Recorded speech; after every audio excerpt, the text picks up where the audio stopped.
Olá, boa noite. A taxa básica de juros, a Selic, fixada pelo Banco Central, vem caindo e está no menor patamar da história. Mas os juros do cartão de crédito não acompanharam essa queda. Por isso, o Senado criou a CPI dos cartões, que deve ser instalada esta semana.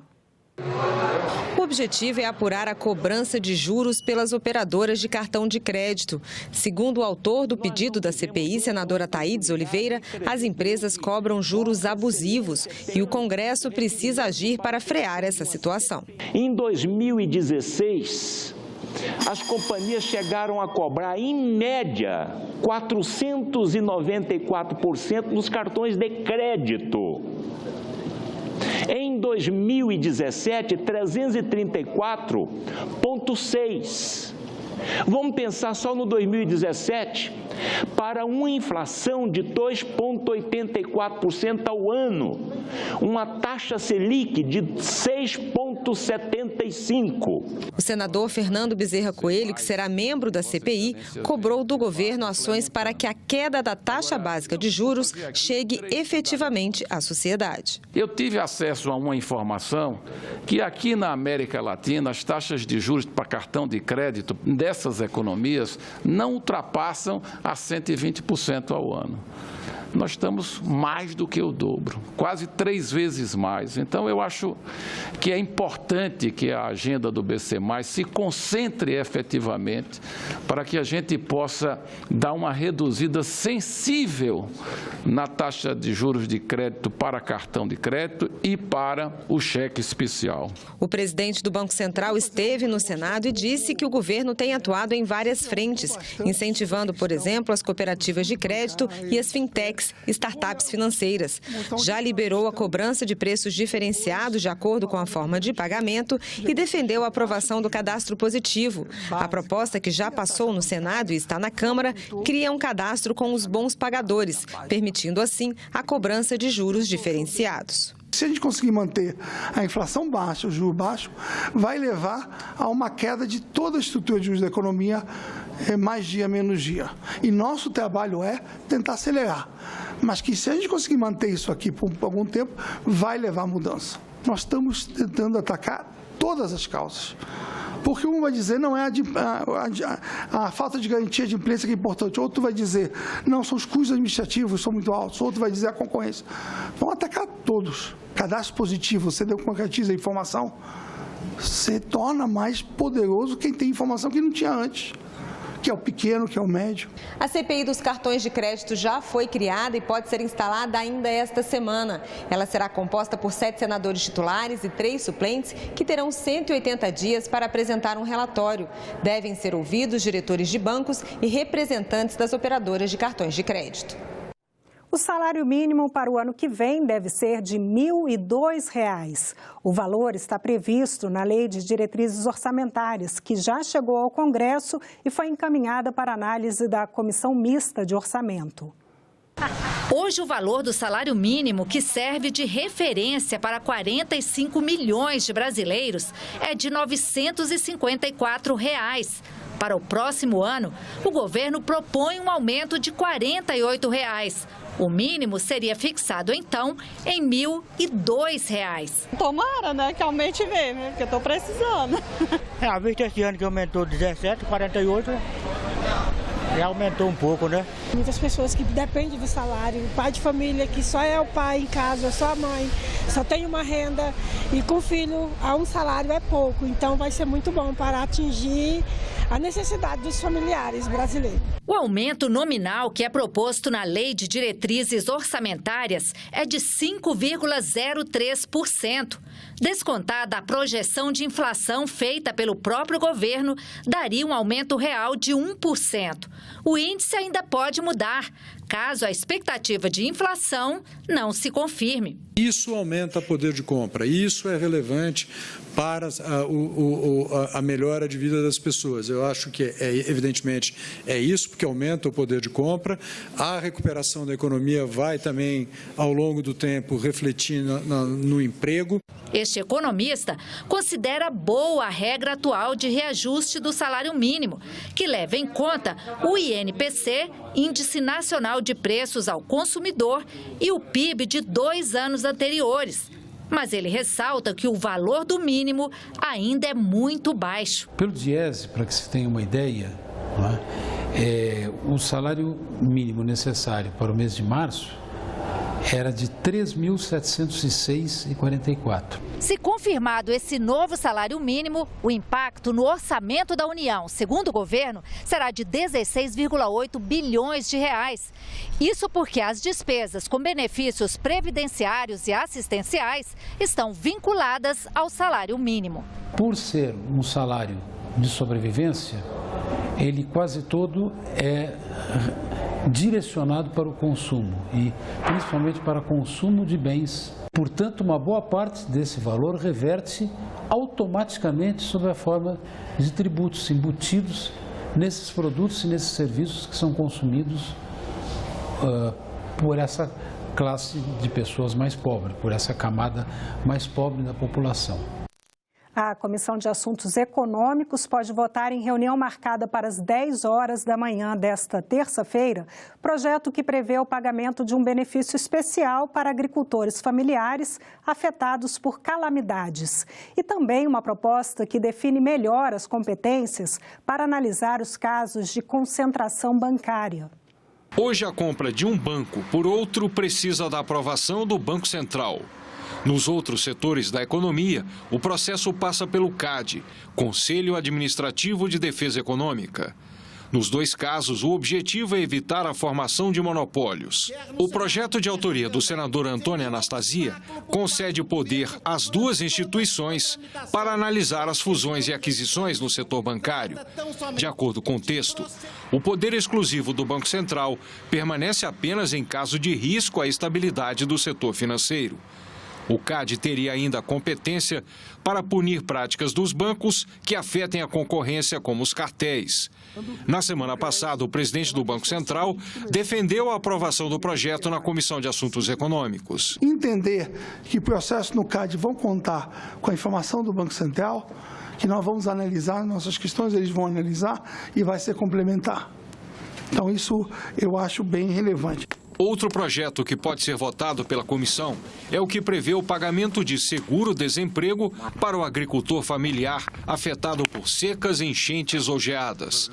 A situação de emergência referente às calamidades tem que ser reconhecida pelo Ministério da Integração Nacional. O benefício equivalente a um salário mínimo é limitado a 5 meses.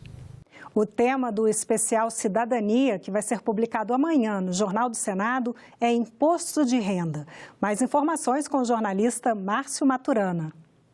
Termina dia 30 o prazo para entregar a declaração do Imposto de Renda. E o especial Cidadania, que o Jornal do Senado publica nesta terça-feira, mostra que o trabalhador assalariado tem sido prejudicado na relação com o leão.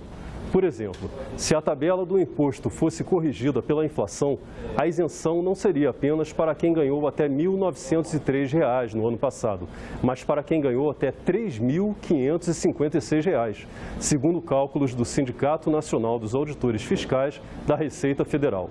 O desconto por dependente passaria de R$ 2.275 para R$ 4.286.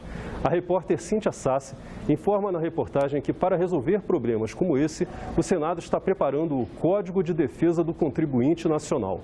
Ela entrevistou o relator do projeto, senador Armando Monteiro, e descobriu que a votação deve ser concluída ainda no primeiro semestre. Há outros projetos no Senado que tratam do assunto. O especial Cidadania é publicado todas as terças-feiras pelo Jornal do Senado, que pode ser lido na versão em papel ou pela internet em senado.leg.br/jornal. O Salão Negro do Congresso Nacional em Brasília recebe até o dia 22 de abril a exposição O IBGE Mais Perto de Você. O que é ser brasileiro? Quem compõe o nosso povo? Como ocupamos o território nacional? Como a população tem se transformado ao longo dos anos? São perguntas como essas que motivam o IBGE a desenvolver pesquisas. Mas já pensou em poder ver de pertinho os resultados dessas análises? Na exposição O IBGE Mais Perto de Você, isso é possível. O nosso propósito é devolver para a sociedade a informação. É isso que a gente está fazendo aqui. A gente também não faz só nessa plataforma, né? Nós fazemos em todos todos os estados, palestras, sempre estamos em contato com a mídia. Então, de diferentes formas, a gente tenta levar ao público mais informações, um pouquinho mais de dados estatísticos, porque é extremamente importante para a sociedade conhecer o que o IBGE faz também. E, de fato, esse contato com a população deu certo. 800 a 1.000 pessoas por dia têm visitado a exposição, que atrai olhares bastante curiosos. É de fundamental importância o IBGE trazendo estatísticas atualizadas, importantes para nós brasileiros. O conteúdo muito educativo, muito interessante, produz em nós a consciência de brasileiros que somos. A interatividade é o foco da exposição. Totens ao alcance das mãos permitem ao visitante interagir com as plataformas do IBGE e conhecer as diversas pesquisas que são realizadas pelo Instituto. E ao alcance dos pés, percorrer os 8,5 milhões de quilômetros quadrados de extensão do território brasileiro. Nesse mapa enorme, os visitantes conseguem ter uma ideia de como as atividades humanas impactam o meio ambiente. Andando por ele, a gente pode ver o estado atual da cobertura vegetal e como a agricultura transformou tudo isso. Essas mudanças são consequência da modernização da agricultura, mas também do desenvolvimento tecnológico e do crescimento populacional. O mapa sobre a cobertura e uso da terra se tornou um grande palco para a criançada. Além das brincadeiras, elas puderam conhecer mais sobre o próprio país. Eu gostei muito do mapa ali, pisei lá em cima, ver o Brasil inteiro ali foi muito emocionante. Divertida, gostei daquele negócio do Brasil. Minha mãe, quando eu mostrar a foto que eu tirei para minha mãe vai achar muito legal. A professora explica como esse contato didático com as pesquisas do IBGE contribui para a formação das crianças. Nós temos trabalhado muito sobre o IBGE com relação à geografia brasileira. E nós temos trabalhado os conteúdos dos nossos estados, da nossa população, do crescimento. Traz uma experiência nova, porque eles começam a vivenciar tudo aquilo que foi estudado em sala. É como se estivesse mais perto da realidade que às vezes parecia distante, né? E aí, bateu aquela curiosidade para conhecer melhor as pesquisas do IBGE? Então venha ao Salão Negro do Congresso Nacional até o dia 22 de abril. O horário para a visitação começa às 9 horas da manhã todos os dias e vai até às 6 da tarde nas segundas, quintas e sextas, até às 8 horas da noite às terças e quartas e até às 5 da tarde nos sábados e domingos. A entrada é franca. A repórter Ix Shell trabalhou sob a supervisão da equipe de jornalismo da TV Senado. O convidado de hoje do programa Assuntos de Estado é o senador Armando Monteiro. Veja na coluna do jornalista Ronaldo Martins. No último relatório do ranking de competitividade dos estados, Pernambuco perdeu 5 posições. Ocupa agora o 18º lugar entre as 27 unidades da federação. O ranking avalia aspectos como infraestrutura, capital humano, saúde, educação e segurança pública. De acordo com o relatório, a violência é o maior problema de Pernambuco. O estado tirou nota 0 em segurança, o pior resultado do país. No ano passado, foi registrado o maior número de homicídios da história, quase 5.500. Se os indicadores não vão bem, fica mais difícil fazer negócios e movimentar a economia. Na opinião do senador Armando Monteiro, entrevistado do programa Assunto de Estado, faltam iniciativas do governo para melhorar a competitividade de Pernambuco. Eu acho que isso reflete a conjugação de uma série de fatores, mas, sobretudo, me parece que isso está associado ao desempenho do governo nos últimos anos. Eu acho que Pernambuco perdeu um padrão de governança que, ao final, resultou numa ausência, num déficit de iniciativas que, ao final, se traduziram nesse quadro. E aí releva uma questão que contribuiu fortemente para essa perda de posição relativa, que foi a questão da segurança. O programa Assunto de Estado começa logo depois do argumento. Qual o futuro da água no nosso país? A TV Senado preparou uma série especial sobre esse recurso essencial à vida de cada um de nós. No primeiro episódio, você confere onde a água doce pode ser encontrada e quanto se gasta para produzir tudo o que consumimos no dia a dia.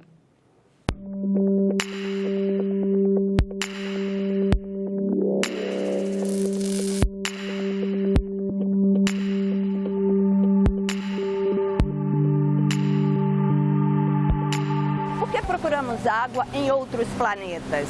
É impossível produzir qualquer coisa sem água. E não apenas isso, sem água não há vida. O Brasil é o país com maior quantidade, cerca de 12% de toda a água doce no mundo. Claro, a distribuição é desigual e já enfrentamos a escassez, sobretudo nas grandes cidades. Mesmo assim, ainda somos muito privilegiados em comparação com outros países. Mas será que estamos tratando a água que nós temos do jeito que ela merece? Você saberia dizer o que é pegada hídrica? Nos próximos momentos, nós vamos falar sobre esse bem natural, a água, produção, consumo e desperdício. 70% da Terra estão cobertos de água. Desse total, 97% são mares e oceanos, e de água doce potável apenas 3%, assim distribuídos. 4% na umidade do ar, 7% nos rios e lagos, 18% nos lençóis subterrâneos e 71% congelados nas calotas polares. Pelos dados da ONU, o consumo da água cresceu 680% no século XX e a tendência é aumentar mais 30% até o ano 2050. A agropecuária consome 73%, a indústria 21% e o consumo doméstico 6%. A senhora sabe o que é pegada hídrica? Pegada hídrica?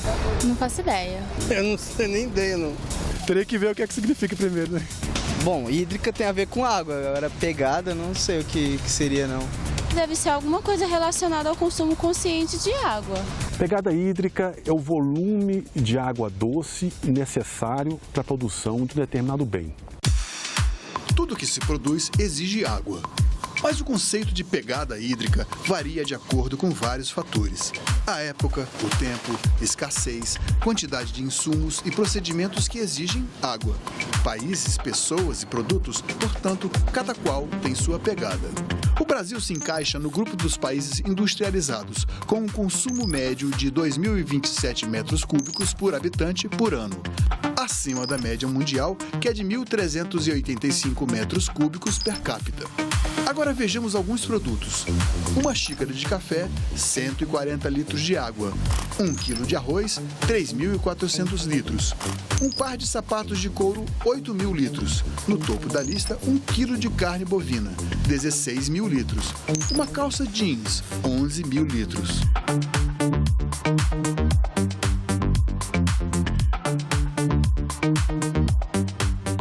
O acesso da população à água é um assunto estratégico e, de acordo com a FAO, órgão das Nações Unidas para Alimentação e Agricultura, conflitos por água devem aumentar até 2050. Será que aqui no Brasil estamos sendo estratégicos o suficiente? Responsável por metade das exportações em 2017, o agronegócio e suas ramificações participam com 1/4 do nosso produto interno bruto. Já a exportação de minério de ferro atingiu um volume recorde de 374 milhões de toneladas em 2016. Agricultura e pecuária são acusadas de desperdício de água. A mineração seria responsável pela poluição e despejo incorreto, prejudicando as populações vizinhas. O desafio é uma mudança radical de foco, adotar programas de longo prazo e, em vez do lucro imediato, buscar a sustentabilidade.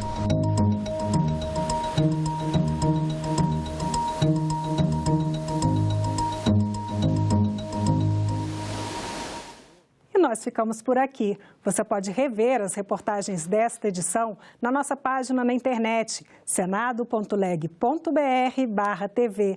Fique agora com o programa Argumento, que recebe a senadora Simone Tebet, líder do PMDB. Muito obrigada pela companhia. Continue sintonizado aqui, na TV Senado.